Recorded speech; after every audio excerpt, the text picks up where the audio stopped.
Hey guys, I'm Randy. And I'm Daniel. We're two lifelong friends and musicians, but when we're not playing gigs, we like to talk games. And today on the Gaming Gig Podcast, we're talking about Star Wars Outlaws, we're talking about physical games going digital, and have y'all heard that games cost $70 now? All right, Daniel, we're going to start things off with the Star Wars Outlaws new trailer that dropped. I watched it. I did watch it as well. By the way, guys, if you're new here, welcome to the Gaming Gig Podcast. Welcome in. We're just two rednecks in the kudzu, and we like to give our takes on games and game-related topics. I also occasionally like to make a mean joke towards Randy. He does. He's rather mean. But this is a weekly gaming podcast where we kind of go over the biggest stories from last week's news, and we recap them for you guys. And Randy, did you hear that we recently crossed 800 subscribers? Yeah, that is super exciting. I was thrilled by that. Last podcast picked up a number of subscribers, which is awesome. Thank you guys who are new. Thank you. And yeah, if you haven't subscribed yet, why not go ahead? There's literally no downside. You don't even have to ring the bell. You don't have to ever hear from us again. Just give us the number. We're shooting for 1,000. That's our goal right now. But yeah, we're starting today talking about the new Outlaws trailer. I did watch it as well. I watched it. You watched it? I watched it. That thing was filthy. It was. No, actually, I thought the trailer was pretty cool. Not gonna lie. Don't lie. I wouldn't lie to you about this. And, this is a Ubisoft game. Yes, it is. And so, I think that Ubisoft has definitely created a name for themselves over the last number of years. And it seems like they are the, I don't want to say dev team because they're like a whole, but the publisher. Yep. They're the punching bag of publishers right now. Well, them and EA. Yeah, EA too. Ubisoft probably has taken a little bit of the pressure off EA. It feels that way. I think EA definitely used to be the main punching bag, especially when they were in the throes of ruining Star Wars Battlefront. Right. But yeah, I think these days Ubisoft is probably the primary punching bag. And speaking of EA and Ubisoft, EA has historically over the last number of years they're the only ones who can make Star Wars games. This now with Star Wars Outlaws, this is the first Star Wars game that is going to be developed and published by not EA in quite some time. Right. And yeah, so we're coming up with this one. And like I said, I think it looks cool. But obviously my enthusiasm is very tempered by the fact that it's Ubisoft. Yeah, so I love Star Wars. I'm a massive Star Wars fan. And when this was first announced, I was like, okay, cool. I'm in. I'm in. And then I started thinking more and more about it. And it is Ubisoft. And I am not very high on Ubisoft. And I enjoyed the trailer. It gave me a little Han Solo and Carbonite Easter egg, Yep. It's set between Empire and Jedi. That's cool. That's a neat little era. I'm sure that we will at some point encounter some movie characters. I'm sure they're going to drop them in. But nothing really moved me, if I'm being honest. And I had some thoughts that some comments are going to highlight here in a little bit. So I'll kind of reserve them. But I'm on the fence, to be honest with you. And I'm just going to wait for reviews. That's what I'm going to do, most likely. My plan is to rent the game. That's pretty much my solution for most games nowadays. But especially for something like this, there's no downside to renting it and just playing it and then returning it. And if I want to buy it, I guess I could, but I don't plan on it. But anyways, we want to go ahead and get started with a poll which we put out that says, do you currently plan on playing Star Wars Outlaws? Yeah, at 16% people said yes. At 22% people said, I ain't decided. At 26% people said, I don't even know what the crap this is. And at 36% people said, nope. You went out of order. You confused me. I like to do the majority last. Oh, okay. Yeah, most people, but only 36% of people are saying no. I don't think that's actually that bad. I think that bodes pretty well for this game. But only 16% are saying yes. Yeah, true. But let's be honest. Because Ubisoft is the punching bag of publishers, people are going to say no, even though they might actually play it. That might happen. Well, that's a hell of a segue into our first comment here, Randy. Yeah. From Darth Zeno. Darth says, it looks like a Ubisoft game. And I know from Ubisoft's recent track record, it'll be half finished or less than half. Well, I mean, I don't know that I completely agree with that. I don't completely disagree with it either. I don't think that Ubisoft has a tendency of putting out half-finished games. I think they have a tendency to put out games that are bloated. Like that's one of the things I notice about their open world games. They tend to be bloated. Yeah. And maybe not that fun. Right. Right. I don't know what you could say they're half finished though. Well, I was gonna accuse you of fence sitting, but then you disagree that they're half finished and just say they're not fun. That's even worse. So I'm gonna give you a pass. And I completely agree with you. They're not. I agree. They're not half finished. They are over bloated and not fun. Like. And to me, they just don't feel. I can like smell the like want to milk me for every penny they can on it. Like I don't play a Ubisoft game here lately. Now I didn't finish Prince of Persia, but I'd like to go back to it. That one I'm sure was a banger. It was great. Really good game. But with the exception of that game in recent memory, when I see a Ubisoft game or try it, I just don't ever feel like, oh man, they loved this game. Like I feel like they loved the money they got from this game. I have to disagree with you on that in some ways. I think that there's definitely some pressure from Ubisoft, the publisher, towards these dev teams. Like I think that there is a lot of love put in on an individual level. There's so many people who go into making these games. Of course. So recently, I think Ubisoft has had an interesting track record with games. We did get. Most recently, we got the new Prince of Persia game, which you brought up, which is a really great, really fantastic Metroidvania, super fun in like every way imaginable.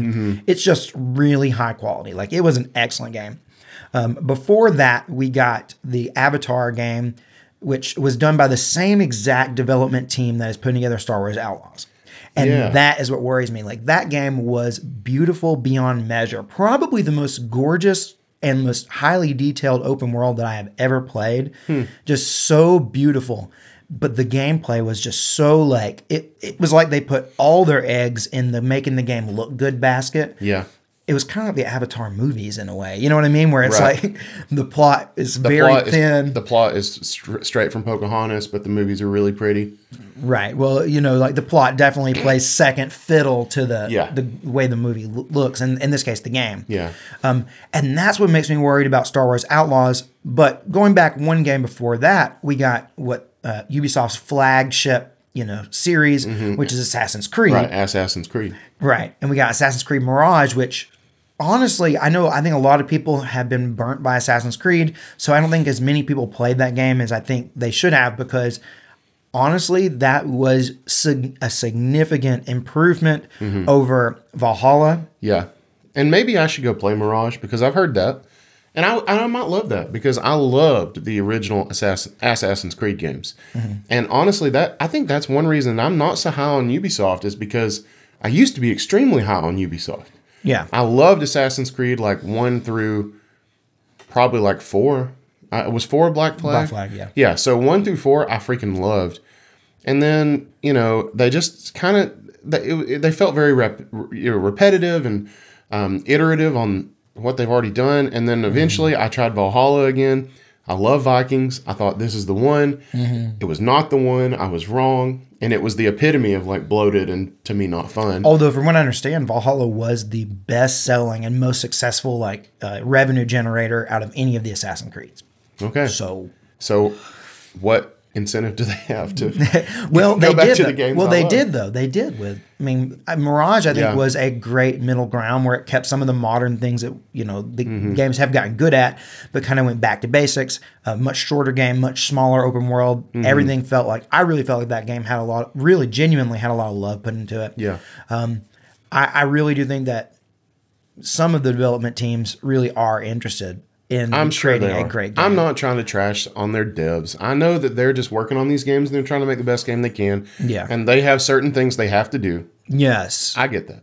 And there are some things that they have done here that really does worry me. And I do think it's probably from publisher pressure, like from Ubisoft, corporate looking down on me, like you've got to put this in your game. Absolutely. And we mentioned Ubisoft being iterative. From time to time. And I think this next comment kind of hits on that. Hit us with it, Cody. This is the one from Sons of Soul. So Sons of Soul says, I was immediately not interested in another Far Cry clone with a Star Wars skin. I'm good. Yeah, and that's one of the that's the impression I took from the trailer. That's what I meant earlier. I haven't played a ton of Far Cry, but I played about half of a Far Cry game. And I thought I was going to really like it, and it kind of didn't really hook me. But I got a lot of Far Cry vibes from this trailer. And I'm not saying that's good or bad necessarily, because I'm not a Far Cry guy. But I did think that. Well, you know, it's strange because the Avatar game that we just got, Frontiers of Pandora, that one was very, very Far Cry inspired. Even down to like the first person, like all that stuff. This one to me doesn't seem as Far Cry-y as that. Less Far Cry? Less Far Cry. Like a close cry. Yeah, close cry. The dev team that put this together, I think that they have largely done like Tom Clancy games. I don't think that they have done any Far Cry games at all. Well, you sold me there. So I don't know, like... I don't know. I'm not getting as much of the Far Cry vibes. I think that's something that I think for sure, like another one of Ubisoft's flagship franchises is Far Cry. And I think that, you know, the Ubisoft games, they tend to have some overlap between all their franchises. So I definitely can get that. Like, yeah, there are some things, but I don't know that I feel like it's a Far Cry clone. I really don't. Well, I wouldn't necessarily go as far as to say clone either. But inspired, maybe. Yeah. So I you know... Just felt like mentioning it. We got another comment here from 34 Ken, who said, I'm going to play if the gameplay after it drops looks fun. I'm just annoyed that out of all franchises, Star Wars, with all the different races and robots, you can create your own character. Oh, you can't create your own character, sorry. Female human, outlaw, male human, Jedi, like, bruh, let me make a cool character. Yeah, I do think that maybe if you're going to create a story that is, you know, a new story that is an unknown character, like that does feel a little bit like a lost, you know, like opportunity. Yeah. That I think it would have been cool if they had put in a option just to create a character. And then since you're playing as, you know, kind of this outlaw anyway, like why not let it be an original character? Let it be your outlaw. Yeah. You know? Now I have two thoughts about this. Like one, like, okay, if they're trying to tell a story and they want to create a protagonist that really fits that story, and they want you to play the story they made, fair game. Yeah, I get that. We saw that with Cal, you know, in the Jedi, you know, Jedi games. But like, how cool would it be if we could like BG3 style make a Star Wars character? Like, I for some reason I hadn't really thought about that, but that would be cool. What an opportunity! There is the options are unlimited, and that would be so cool. Which, you know, I guess just kind of makes me think, like, let's just keep our fingers crossed that Night of the Old Republic remake isn't completely dead. No, it's not. It's not dead. That's gone with Saber. Saber Interactive has that, and they have recently split off, and they're independent now, and they have kept the Knights of it. They're doing it. They've announced. So when are they doing it though? Oh, it's still in development, but it's still being worked on. So that is definitely a thing. Well, maybe that's when you get your option to make your character there 34. I do think there's probably a little bit of like pros and cons to each method. I think one, if you have a create your character, you're generally going to have multiple voice actor options. You know, you usually have to have at least 4 different voices to choose from, or 2 at bare minimum. Right.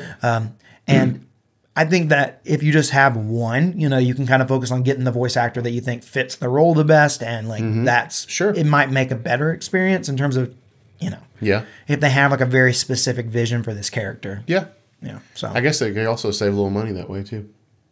Well, that too. Yeah. Yeah. Maybe. Yeah. Possibly. I didn't really think about that. But yeah. So we have another comment here from the Ice King 604 who says, if it's on Game Pass, I'm going to try it. I feel like Ubi is going to destroy it though. A lot of Ubisoft hate in the comments. Yeah. You asked about this the other day. You asked me, is it going to be on Game Pass? And I was like, no. Yeah, not day one. I guess there's a chance it could be one day, but yeah, I mean, who knows, right? But definitely not day one. No, not day one. But it is going to be on so Ubisoft Plus Ultimate Edition, right? Day one.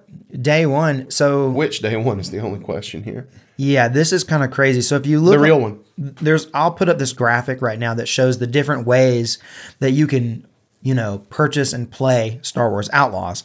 So we've got a standard edition for $70, which just comes with the base game, and there's a pre-order bonus if you pre-order it, I guess. Yeah.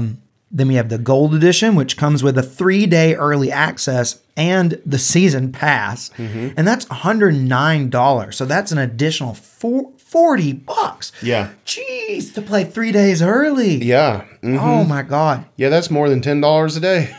And a season pass, like what even is a season pass in a single player story driven game? Oh, we're going to find out, Randy. We're going to find out. I assume it's cosmetics. It's got to be cosmetics. But it doesn't end there, people, because you can give them $20 more at $129.99 for the Ultimate Edition, which comes with everything we've already mentioned, base game, pre-order bonus, 3 days early access, and the season pass. Also, the Rogue Infiltrator bundle. I'm guessing that's some sort of cosmetic pack. Yeah, the Sabak Shark bundle, but this is the good one. You get an art book, but not just any art book, a digital art book. Wow. Well, you can also get everything that was included in the Ultimate Edition if you just want to get Ubisoft Plus, which is only $18 a month. But you get access to everything as well. But here's the thing, then you don't own the game. But honestly, do you ever? $18 a month seems a lot better than all of these other options. I'll tell you that. I'd rather pay for the 1 month of it and play through the game. Yeah. In fact, if that may be an option. That may be an option. Yeah. And you could play on the actual day one. Yeah, that is ridiculous. I am not a fan of this thing that has been happening the last number of years where they will, the publisher will put out a game and say, okay, you can play it when it comes out, but if you want to pay $40 extra, you can play it 3 days early. Yeah. And it's like... And they're even calling it early access. Like, I've just about converted wholly to like being a PC first kind of gamer. And early access means a whole different thing there. It actually means early. You know, if you get a game in early access on a PC, you're probably playing months ahead of time because the dev's still collecting feedback and such, and the game's not done yet. Yeah. This is not early access. No. This is just charging you $40 to play on day one. Yeah, and everyone else has to wait 3 days. My question is like, how many people are super jonesed about a new game that is not, it's not like it's a sequel, it's not based off an, you know, it's obviously an established IP, but it's not like, no one has any ties to this game. No. So who's going to be like, I love, you have to just love Star Wars. Only just love Star Wars that you're willing to put $40 extra into anything Star Wars related just to play this. I like how you said you'd have to just love you. You'd have to love Star Wars. You like stopped saying it. You'd have to love Ubisoft. But see, I do love Star Wars, and I'm not doing this. No. I guess honestly, if I really want to play it and I want to do the Ubisoft $18 and play it kind of thing, I guess in that case I would. Actually. Right, because you get the 3 days early, and then it's just $18, and you're probably, you know, you're gonna be able to get to this game in a month. Yeah, but so, I'm not spending $110 to play this game 3 days early. That is insanity. And the people who pay $130, they just get a PDF on top of it. Yeah, it's like literally you get some extra cosmetic packs, I assume. It may be, who knows, maybe that's in-game currency as well. I don't know. You think you're not going to be able to download these PDFs off the internet? Right. If I want to look up what's in that digital art book, I bet I can find it right now. Already? Yeah. You can already find it. I bet I can find it right now. So you mentioned that you said this thing, you know, you said this crazy offhand phrase a minute ago. You were talking about the Ubisoft Plus option, and you said, but then you don't own the game. Right. And I think that's a really interesting sentiment, Randy, which is an excellent teaser for our next topic. But before we do that, I want to tell you about the Twitch. So we play games on Twitch a lot, like a whole hell of a lot. We do. At least Tuesday, Thursdays, and Sundays, but honestly, just about every other day too, unless we have a gig or it's a Wednesday. We usually don't stream on Wednesdays. That's kind of our one night that we take off. But if we're not gigging, we're pretty much streaming around 8 Eastern, just about any other time. Yep. We'd love for you to come hang out with us. A good place to talk to us, like, you know, one-on-one in real time. Super fun. But also we just have a lot of fun playing games, and it's just a good time. So there's a link to our Twitch, but it's also just twitch.tv/game-and-gig, all words. All words, all one word. All one word. All right, so yeah, we're talking about owning these games. So like the thing that Star Wars Outlaws is doing is that you can get the disc, you can put it in, but you can't install directly off the disc. You're going to have to connect to online, download something else, whether that is just I don't know if it's going to be some sort the of game. like unlock authenticator thing. Yeah, something that's going to let you do this. We don't really know if it's going to be that the game is just not going to be on the disc. We've seen that with like some Call of Duty games where basically you get the disc and it's just a key and there's no game on it at all. And then you just download. It just gives you the access to the game. Right. I don't know if it's going to be that or if it's just going to be some sort of, like you said, an authenticator, which I've heard a lot of people saying that's what it's going to be. Yeah. And then is it like a one-time authentic? You know, that opens a lot of questions for me. Like, does it then like authenticate your account to like be able to play the game anytime? And then it's on the disc? You know? No, you have to have the disc in all the time, I'm sure. No. I meant like, does it like flip a switch somewhere that says Randy's PlayStation account can play this game? Right. And then for the rest of the time, you know, can you then put the disc in and play it? Like, I doubt it. Or, you know, it could be that it's none of these options. It could be that it's just that the game is too big to fit on one Blu-ray.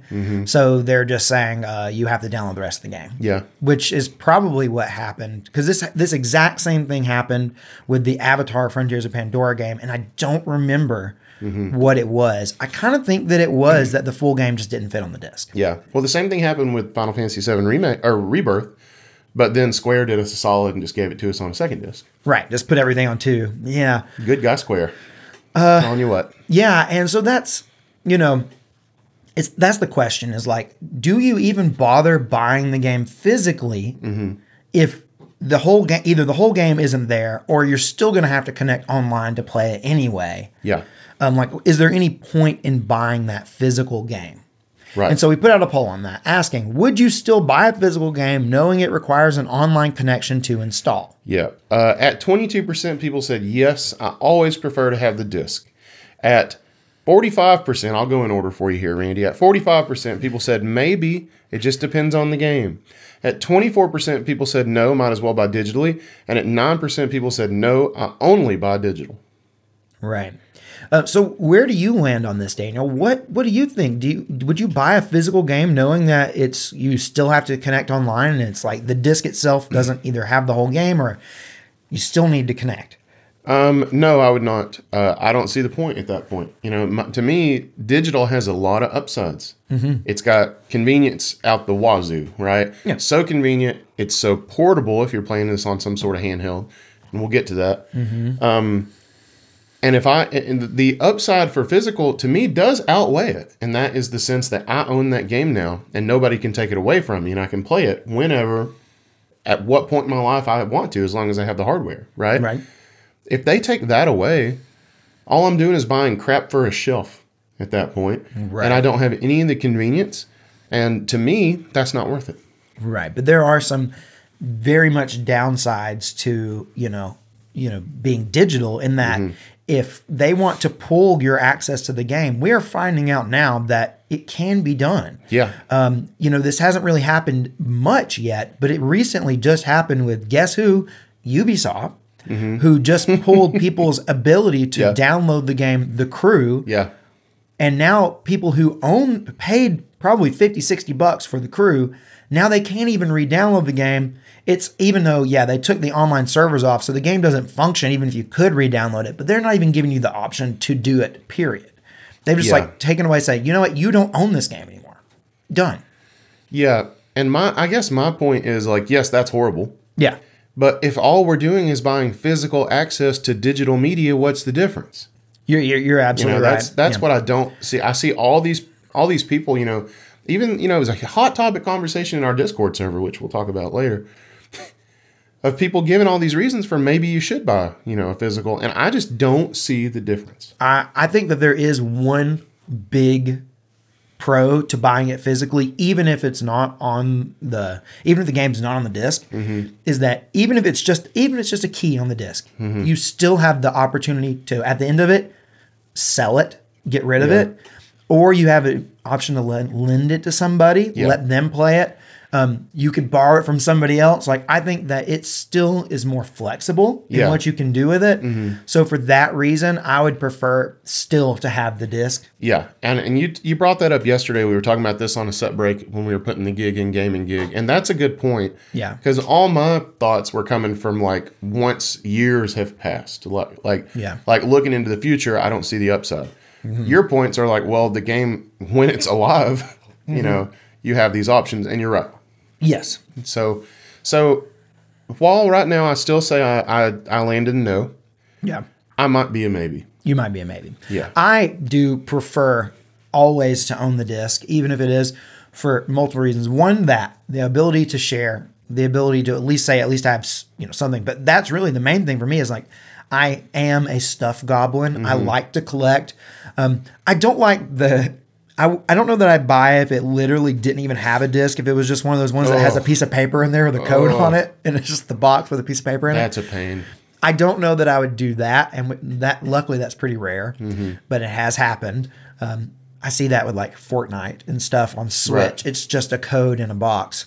Yeah. But still, even then, I think it's kind of like cool to even to be like, yeah, I have this box and it never ever had a disc in it. It never had a cartridge in it. You know, like it's always been an empty box. Like that's kind of cool. You're just buying yourself a piece of plastic, just environment be damned. I just think, I don't know. I think like. Let the record show Randy is anti-environment. That's definitely it.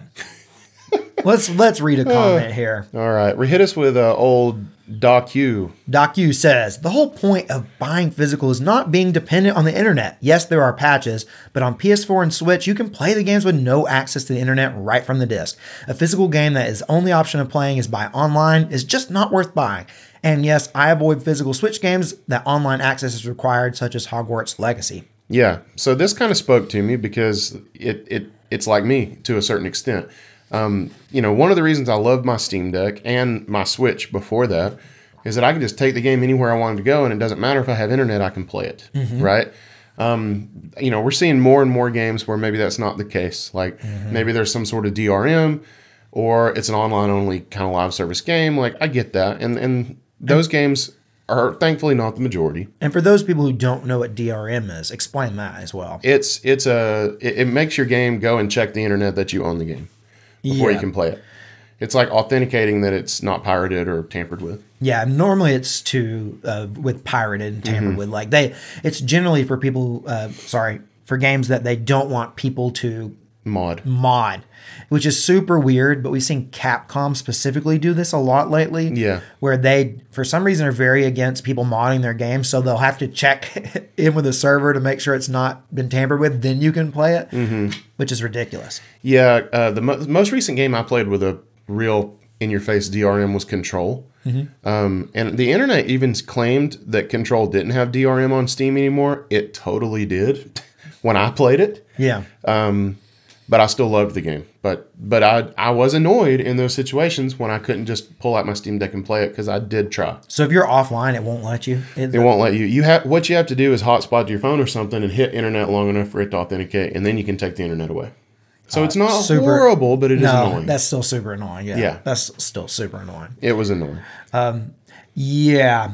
But so you were saying you love to play portably because you just like to have it, whether you have internet or not, you like to be able to play the game natively and just have it there. Yes. And, thankfully, Steam's got some hella good cloud saves. Once you do hit internet, you get your save, it's on the cloud, you're good to go, Because most of the time you do have internet. So most of the time, this is a super first world issue we are talking about right now. Definitely. But most of the time you have internet, right? But those times you don't, that's super annoying. Yeah, this whole conversation ended up kind of being, very discussed on our Discord channel. People talking about, don't all games pretty much have to have an internet required when you first put them in. And that's like this comment we have from New Player. Hit us with that one, Daniel. New Player said, isn't that the same as now? If you buy the disc, you still need to update your game online. And I threw this in because I knew Randy would jump on this. Yeah. So you're absolutely right. I'd say that the majority of games that ship nowadays, when you get the disc or cartridge on Switch or something, when you put it in, the game immediately prompts you to even if you download off the disc, the game's going to prompt you to update. Yeah. And sometimes that update may be small. Sometimes it may be a huge update file where they're basically wiping the game and putting in a brand new version of the game. Like it can be small, it can be huge. But the thing is that I think a lot of people get confused about that and they think they have to do that. But the truth is, if you didn't have internet to check for that update, you'd just be able to play the game. Yeah. You wouldn't have to do that update. You would just be playing a version of the game they don't want you to play anymore. Right. You're updating, not installing. But it doesn't always happen that way. I mean, like last night, I literally put a game in off of a cartridge. It was a Princess Peach Showtime. Put it into the Switch. It booted in. Did not have a day one patch. I just got to play it straight off the card, and it didn't even need a patch. So they apparently had it done before they, shipped it out. Whoa. But that's Nintendo. Yeah, they do that. They still do that crap. Like, they're so old-fashioned. They really are. They still, like, try to ship their games finished. Like, I remember that it was a big deal that Tears of the Kingdom was going to have a day one patch. Like, yeah. Yeah. Because they typically, you really don't often need day one patches on Nintendo games. They kind of, whatever they ship on the cartridge is generally the game. Yeah. And if they do patch it, it's going to take them a while to patch it, Mm-hmm. So, You're right. Yeah. All right. We got a comment here that you already kind of hit on a little bit. This is from M Non Prime, who said, "I like having the disc because my friends and I share games. It's like sharing a key if you need internet to play." And what they didn't add here is that they're not going to let us share that key. But yeah, so me and Randy let each other borrow games all the time. Yeah, that's a real deal thing. And I was thinking about this, and then I had this horribly intrusive, like, dark thought: could a publisher limit how many times you can download from that particular key that's attached to that particular disc? Yeah, and in which case, where's our incentive to let our buddies borrow that game and use one of our precious downloads? In fact, I've seen this happen in the real world before. Don't tell me that. So with The Sims 4, which came, that's EA, right? Mm-hmm. It came on a disc. This was for PC. Came on a disc. I installed it on a computer, played the game, got a new computer, went to put that disc in to install The Sims 4 on it again, and found out that the game also came with a authentication code. It wasn't just the disc. It had the key. So I really don't understand the purpose of the disc and the authentication code. I don't know why it did that. Yeah. But that's what it did. I could not play that game on my new computer because I had already installed it and authenticated it on another PC. Could you have done it if you had the code again? You think I had the code. I still had the code. It didn't work. It wouldn't let me. It said it had already been used. Ouch. Yeah. Well, there you go. So, and I think that someone commented on one of our things. I don't think you put it in here. Someone put a comment, maybe a reply. They said that Call of Duty potentially does this, where, and this may be wrong because I was literally just reading off someone commenting on the internet. So, this may be wrong, but they said that. But what you hear here is right. Yeah. They said that once you install it and apply that game to a account, that only that account, like once you give it to someone else, they can't reuse that disc again. Well, that may be wrong. Kind of that's one of the ways that I think they could do this. Yeah. I mean, all that's going to do is make them more money. So where's the incentive not to do that? Well, yeah, I mean, definitely, it could 100% happen. We already saw it with Microsoft and Xbox tried to do that with the Xbox One, saying that once you installed the game, you could not give the disc to anyone else. It wouldn't work anymore. Now, luckily, they took that back and ended up that you can do that. But, I hope this doesn't happen in the future. And I'm not even sure that Call of Duty thing is real.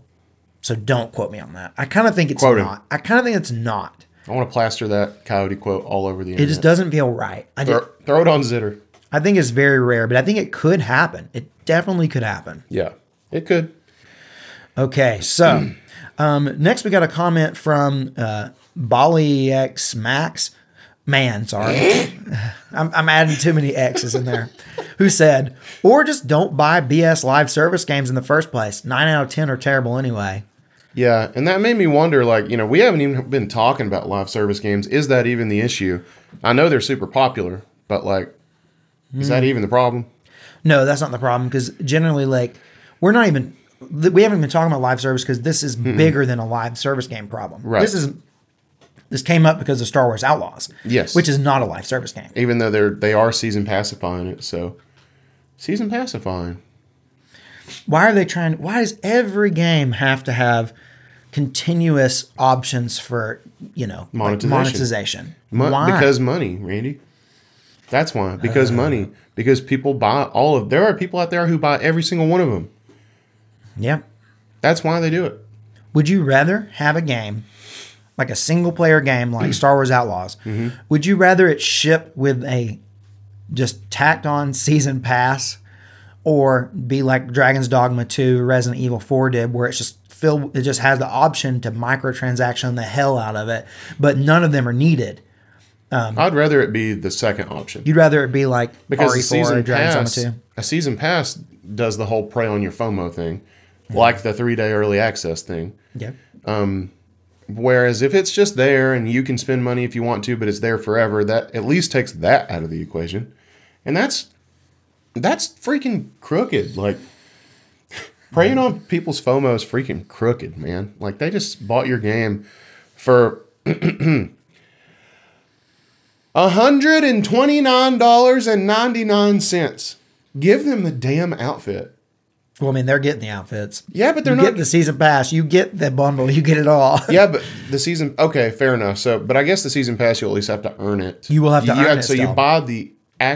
You buy the privilege to earn those cosmetics. Yeah. Ugh. That's icky. It's just... The whole thing is bad. And I do know that games are getting more expensive to make. And I have heard that, like... like games are not as profitable as they used to be because budgets are going so up. So they're looking for ways to make money. Yeah.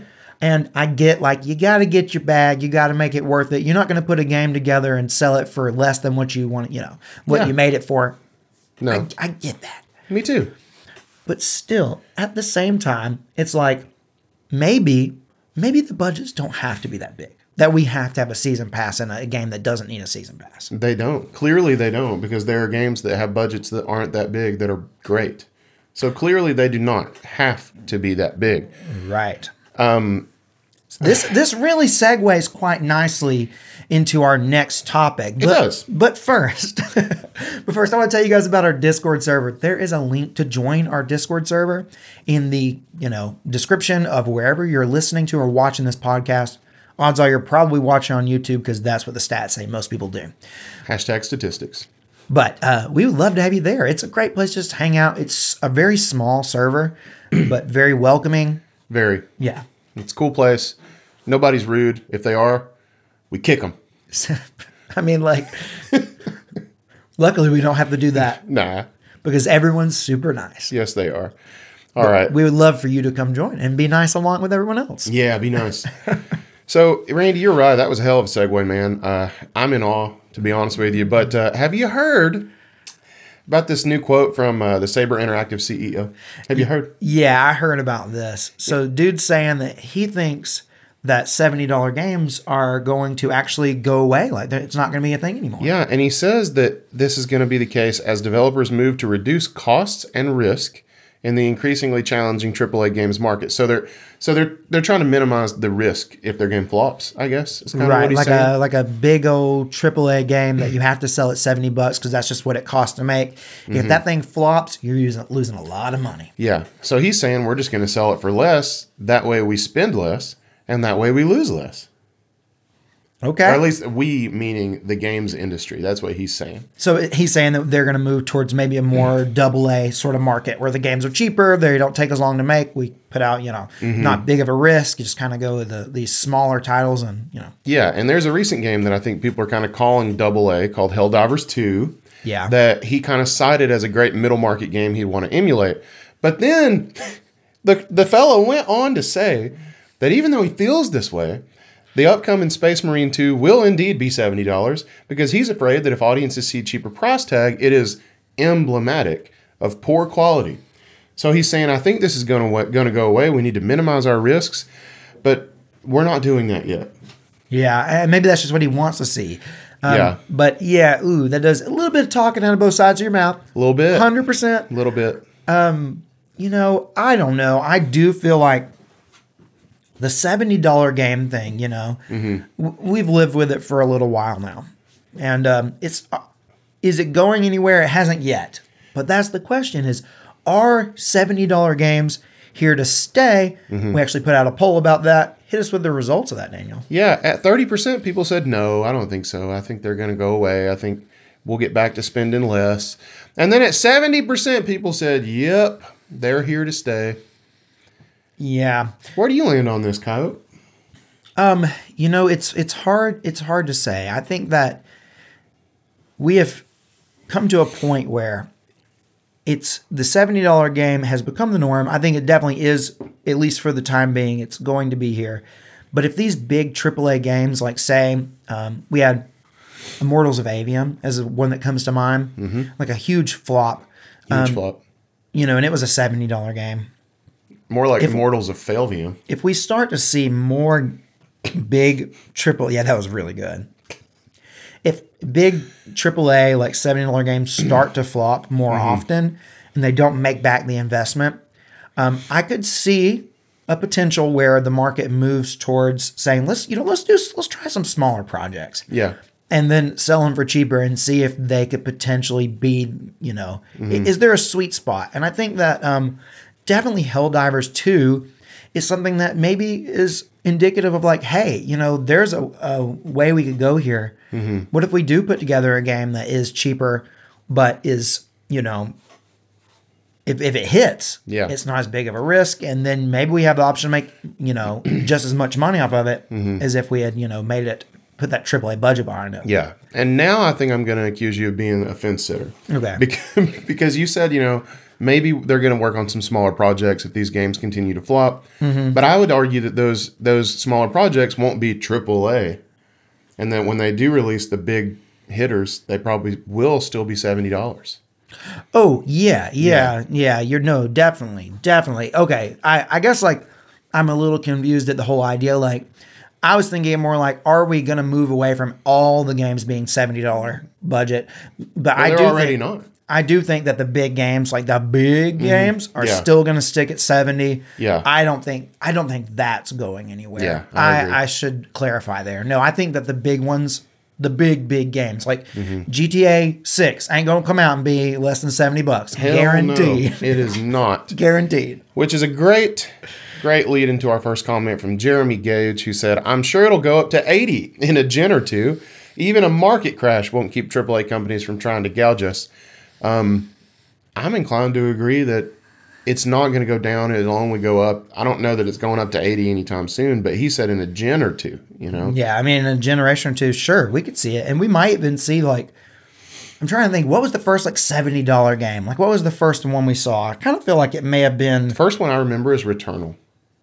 Well, that was just because it was one of the first big PS5 exclusives. And I guess that was... I kind of think there was another, though. I kind of think, like, there was a was Assassin's Creed... No, Assassin's Creed Valhalla wasn't $70, was it? I'm trying to think. Maybe it was a sports game, like maybe a 2K or something, or a Madden was a $70 game, which is just wild to me. Yeah. I don't know what the first game is. I just tried to look it up. I don't know what the first $70 game was. I did find a Redditor saying Chrono Trigger in the 90s cost over $70 at launch. I don't know if that's true or not. Just thought I'd throw it in here out of context because that's pretty wild. I mean, back in the 90s, the game prices hadn't been standardized yet. You're right. So game prices were just whatever whatever they thought they should cost. Yeah. And so who knows? Maybe it was. Maybe it was. I need to do some research on that because that's pretty interesting. So we got a comment here from Dupe. Hit us with Dupe's comment. All right. Dupe said, I mean, games used to cost less, but the dollar was worth more. Accounting for inflation, the price is around the same, and in some cases actually cheaper. So the jump to 70 makes sense, though a lot of recent releases like Suicide Squad, Kill the Justice League have not been worth anywhere near $70. My general rule of thumb is wait for reviews from critics and public. I didn't pre-order Last of Us back in 2013. I waited and watched people play it, played it at a friend's house, then bought it. More recently, I've been going back to older games that I missed. Why buy Dragon's Dogma 2 when I never played Elden Ring? Why buy Tears of the Kingdom when I never played Breath of the Wild? There have been so many games out there that you really don't need to buy at launch. I allow myself one new game at launch a year that I'm real pumped about. Then the rest of things I buy are on sale. Lot there. Right off the bat, Dupe used that word that nobody understands and everybody uses, inflation. Listen, nobody knows what it is and we all like to talk about it. Okay? No one knows. Nobody knows what it means. I'm just kidding. But I did think there was a lot in here. I really liked Dupe's little, I give myself one new game a year, and other than that, I'm going back and playing the games I missed. I thought that was super mature, but it shows a real willingness to resist the FOMO. which most of us don't have. No, I definitely don't have it. Yeah. 100% don't have it. No, I do try to figure out ways to play these games and not pay full price. Probably the last game I bought full price was maybe Final Fantasy VII Rebirth. No, I rented it. You rented that? Oh, you didn't buy that? Nope, I rented it. I figured you bought that one. Nope. That's the last one for me. I'm trying to think of any game that I bought recently that I paid full price for. I don't even remember. Did I maybe Resident Evil 4 remake? Worth it. Tears of the Kingdom I definitely bought full price. Yep, worth it. But I just don't buy them very often. I really don't. I try to either rent them or I'll figure out a way to play them on the cheap, whether that be, if it's coming to Game Pass, I'll play it on Game Pass. Yeah. I do a lot of waiting for, Steam sales and things like that. Like, oh, yeah. you can get such good deals there. It's just insane. But I definitely cannot resist the FOMO. I will do what it takes to play the game, but I generally try to get as cheap as I can, but I'll play all of them, Generally it's renting, and, that's the way I've been able to play cheaper. And I play as many, new games as I can that way. But, gosh, yeah, that is very mature to think like I'm going to just give myself one big game and then other than that I'm going to play old on sale stuff. Like, that's cool. And you can totally do that because you can't play everything. And there's going to be so much good stuff on sale like all the time from now till the end of time. So you could totally do that. Absolutely. We got a comment here from Lulalicious who says, nearly every $70 game goes on sale in the first few months. Just wait and get it at a normal price. But honestly, I think they'll go. I think big budget games will shrink in price and scope in the future. So many companies are losing out on flops while smaller games continue to take the spotlight. I think there's a lot of fatigue as well from bloated games / live service. Yep. And this is kind of what I was getting at earlier, saying that, yeah, I do think that if we continue to see flops, people are going to be like, hey, let's hold back. The company's going to say, let's try smaller games. Let's try to take less of a risk, and maybe then we can get back in the game here. Right. And again, they brought up that whole live service thing. Like, people are getting tired of it, but I just don't see that as necessarily super related to the issue at hand. But it does show a little market fatigue. I do not like it when a game is full priced and is a live service game. Oh, I don't like that either. No, I don't like that either. What games have done that though? Well, I mean, I'm sure they're there. I don't think I've played them. Yeah, I mean, like a Suicide Squad Kill the Justice League comes to mind immediately. Oh yeah, as being, and then if we're talking about Star Wars Outlaws having a season pass, well, in my mind, then it's a live service game. Definitely. Because if it's going to have a season pass, it ain't going to just have one season. It's going to have multiple seasons. It's going to continuously update. It's going to be some sort of live service. That is the implication there. And so there we go. Full price game that has live service elements. And I do think we're seeing that more and more now. Tekken 8. Tekken 8. Street Fighter 6. But I ain't trying to down Street Fighter 6. They're not as scummy as Tekken 8. We've had the argument many times of like, is a fighting game a live service game? And I think the moment it gets a season pass, you can't deny it anymore. No, you can't. I mean, I always kind of pushed back on you calling Smash a live service. Yeah, because you were like, it's just a series of DLCs. And I'm like, okay, well, maybe. All they ever did was add characters, like they weren't, there's a lot you do with a live service game, but all they were doing was adding characters, and they've been doing that for multiple generations. So yeah, I always push back against that. But yeah, once you get seasons, and I can't really push back against Mario Kart anymore because it basically had seasons of DLC Mario Kart there. Was another one that I was like, because it feels kind of live servicey. Yeah, it did. But the next Smash game might go whole hog, I don't know. It very well could. And you know what? I don't know that it's necessarily a bad thing. I think that some games, some genres definitely lend themselves to the live service approach. And I think fighting might be one of them. 100%. I think even on like games that have a very large online component, like say Mario Kart. Yeah. It kind of makes sense to me. It's not, I'm not saying it shouldn't have an fully offline version because I think it should, and it does, fortunately, as of right now. Right. But live service kind of makes sense. I get it. It's not like Star Wars Outlaws where it's like, what about this game makes you think that it should have a season pass? Like, there's literally nothing about it. No, there is. Yeah, the fact that they can make money. That they can make money, exactly. Yeah. Okay. Let's move on to another comment from Mal Freeman. who said if they were physical and released in perfect condition, not needing patches and updates, etc., everything on the disc, then there would be an argument for it. For really high quality AAA games that provide, actually AAA games that provide such value, for digital, buggy, unfinished, agenda-driven nonsense, it won't last long in that case. Yeah. And it's true that most games do need a patch at launch. Like, they get their day one patches. And you can technically play that unpatched, like, who knows how old that version of that game is, and it's probably not great. But you can do it. But yeah, that kind of goes back to what we were talking about. But yeah, like for $70 games, it's kind of getting a little sad at that point, because what you own, what you bought with that $70 is an old, unpatched, broken ass game, and that's just what you get. Right, and if they start making it so that we have to authenticate it off the internet, I can't even loan you that broken ass game, bro. Right. Oh gosh. So you have here things saying big budget games do seem to be striking out a lot. Maybe if you invest in the indie scene, it could influence the market. I mean, who knows? There's so many good indie games. Like, damn, Balatro is hitting right now. And like, there's more than that, like, I just wonder what would happen if there was a huge indie push. What would happen? I don't know that we have to worry about what would happen, because I don't think it'll happen. No, but it sure would be cool. I think that we often get in the, like, we live in a bubble of the really, like hardcore game enthusiasts. Yeah. And we forget that the larger market is the casual people who only maybe buy a couple games a year, and they buy these huge, big budget name brand games that they know about. And like, that is a big, big budget. So I think we can't confine ourselves to be like, I don't see why we can't have an indie uprising. It feels like people are interested in them. No, it's because like you said, they don't find out about them. No. No.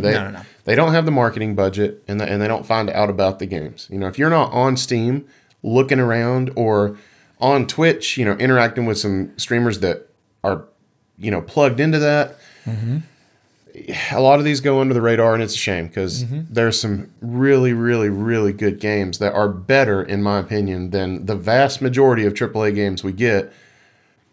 And I think they could probably maybe make some change, and at least maybe change your thoughts on what a game can be, and people just don't find out about them. Facts. Okay, well, I think that brings us to the end of our main topics, but we're not done. Because, look, you guys made it all the way to the end here, and what we like to do at the end of the podcast is we do something we call our 3 for Dale Club. And basically, it's just our way of saying thank you to those of you who watch all the way through and support us. And basically what you do is you leave a comment, and you can say whatever you want. Just put it on the YouTube version of this podcast, leave a comment, and in your comment somewhere sneak in the phrase 3 for Dale. Yeah, we love it when you just sneak it in, like, cleverly. We love that. Because that tells us you made it all the way in, and we're going to shout you out. So we got a 3 for Dale Club this week. We're starting out with Guy in Time. Guy says, it is worrying how companies are allowed to push ads in front of us constantly. I understand it's part of business, but it's really fatiguing having every part of your life commercialized and nearly inescapable. This is in reference to last week when we were talking about Roku and Discord adding ads on everything. Yeah, gosh. And it almost does feel like they're pushing these ads in front of us without our permission. Like, it doesn't feel like we're giving our consent. I definitely didn't. But that's just the world. You go out into, I guess if you go out into public, you expect to see ads on billboards and stuff. But when it's in the privacy of your own home, this is my house. You almost feel like you should deserve to say, like, no, thank you. I don't want to see ads while I'm, just like doing my everyday life. Right. I pay to live here and hermit myself away from the world on occasion. Damn it. Now think about it. It's like, you buy a TV, or, like you're not expecting to see ads just because you're playing a video game. Like, no, you're not. You did not buy a form of media that traditionally does that. Yep. So no, you don't expect that, and it's not cool. Quit. Yeah, it's because it's like you buy the TV. You're not buying a service. And it's not like, like when you get on the internet, okay, it's a free service to use the internet besides you're paying for access to it. But, like say like you're using a web browser or something, okay, if you see an ad, you say, okay, at least I didn't pay for this. So it's, I'm getting something out of it. It's tit for tat. I get it. Right. But something like a TV, like, no. No one's ever going to buy that TV. No. If it's going to be pushing ads on you that you're not asking for. I hope not. Yeah. Next, in the 3 for Dale Club, we got Kitaclysm. Kit said, it was jarring listening to my own outdated comment. I haven't even touched my Series X since I got me a PS5 for that sweet, sweet Helldivers. And it really is crazy friendly as far as monetization goes. Also, the triggers simulating recoil is taking some getting used to, but it's awesome. Yeah, you can turn that off, but I agree. The interact or the what are they called? The haptic triggers. No, I think there's another word for it.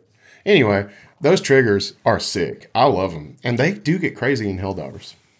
They have the resistance on them, and it can be all different things because they can have it try to be like have a halfway point and you got to push through it, or it can just have resistance all the way through, or it can be different levels of resistance. It's super super cool. I was playing Helldivers at my parents' house on my Portal. And I was sitting there in the living room, and Mom was hanging out, and I was charging up a Quasar cannon on my Portal, on Helldivers, and that thing like starts going, and it starts like rattling, and it was literally making the Portal rattle because I had the volume on mute, And she looked over and she was like, "What the hell are you doing?" You're like, "I'm just rattling my Portal." Yeah, I should have handed it to her and been like, "Feel this," She probably thought that was crazy. It is cool. It really is cool. Yep. All right. Next comment from D18, who said, "The Reeferdale, I'm on team FPS isn't real. I've watched videos online comparing frame rates, and I still can't tell the difference between like 20 and 60. To be fair, though, my glasses prescription has been up for a while, and I don't like wearing my glasses, so it could be that. Omaha." Yeah. You're probably just not used to looking. That's all. Yeah. And also, do get some glasses. Just for life in general. I recently was just playing around with in Sea of Thieves. You can lock the frame rate to certain frame rates. So I just was like playing around with it because last week on the podcast we were talking about it, and I was like, I wonder if I can see. So in Sea of Thieves, you can lock the frame rate to 15, to 20, to 30, and then 60, and then 120 if you're I guess if whatever you have will let you do that. Yeah. And I can definitely tell a difference between 15 and 30. Yes. 15 and 20 look pretty similar to me. Yeah. 30 and 60, I have a harder time telling the difference, even if I'm looking for it. Really? Now that I just did it, like I could tell, but if I wasn't looking for it, I don't, like I said last week, it kind of just reconfirms that if I'm not looking for it, I don't think I can tell a huge difference between 30 and 60. Well, the higher you go, the harder it is. That's for sure. Yes. So I can definitely tell. I mean, I feel very confident that I can tell the difference between 30 and 60. Maybe you need to test me sometime, but I feel like I can. Yeah. But the difference between 45 and 60, now that's iffy.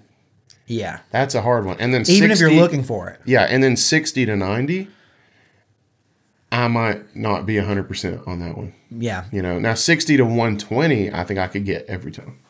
Okay, we're gonna have to test because there are ways to test that. I would be willing to go through a test. Yep, there are ways to test. I have done a lot of frame rate, looking. Right. I'll tell you, 15 is very obvious. 15's bad. I don't know. I guess it gives you the ability in Sea of Thieves to lock to 15, but I guess that's just if you have a PC that can literally only handle 15. And that's if you're using Ultra Hand. Tears of the Kingdom. Yeah. Yeah, Ultra Hand definitely had pretty low. It definitely tanked the Switch, didn't it? Yes. Yes, it did. Next, we got Bombs Away in 3 for Dale Club, who said, I guess when I get a new TV, it won't be a Roku. I know ads make companies enough money to constantly shove them in our face, but I can't think of anything I've ever purchased that was from an ad. Great episodes as always. Well, thank you for complimenting the episode. Thank you, Bombs. I know we made a big deal about this Roku thing, and this was a patent. Just because it was a patent doesn't mean it's going to come to a product. I honestly don't see this coming to a product. And that's something I probably should have mentioned on the last podcast if I didn't. Well, I don't think it's going to happen. It's not our job to pad companies. That's not, I don't see that as our responsibility. No, They applied for this. It's public knowledge. Yeah. They need to hear that we don't want it. You're right, though. Maybe that won't become a product, and I hope you're right. Yeah, like I really just can't see it being like, oh my gosh, my TV's got ads. That makes me so want to buy it. Oh, that's not going to happen. Just because they won't have the technology to do it doesn't mean they're actually going to implement it. But maybe they will. Maybe if it comes to making money, maybe they'll do it no matter what. Yeah. My worry would be that they are going to do it and they don't care because they've sold so many Roku operating system TVs that they're going to retroactively update every single one of them. Right. And then that's where the real money's going to be made. Yeah, and you could be onto something there. Yeah. I mean, I could see that being the case 100%. And maybe they just don't care. Maybe the money's worth it to them. I think the money is worth it to them. Yeah. All right, moving on. We got our last 3 for Dale member. Now, this is a very special member. This is Landon Dale himself, Stallings. Folks call him Dale around these parts, and you will too. Landon said 3 for Dale. That's all he said, and that's all he needed to say. Well, I mean, Dale himself can say what he wants. And if he just wants to throw a 3 for Dale in there, that's all he's got to do. That's his right. That's his right. All right, y'all. Well, look, if you want some more, and you do, YouTube members of the podcast get a bonus episode or kind of a bonus little video that we put together every week. So if you'd like to become a member, just check out the join button that is on YouTube. It's on YouTube. Do it. Yeah, let's check it out. Join up. All right, guys. Well, until next time, I'm Randy. Which makes me Daniel. And this has been Gaming Gig. Go Braves.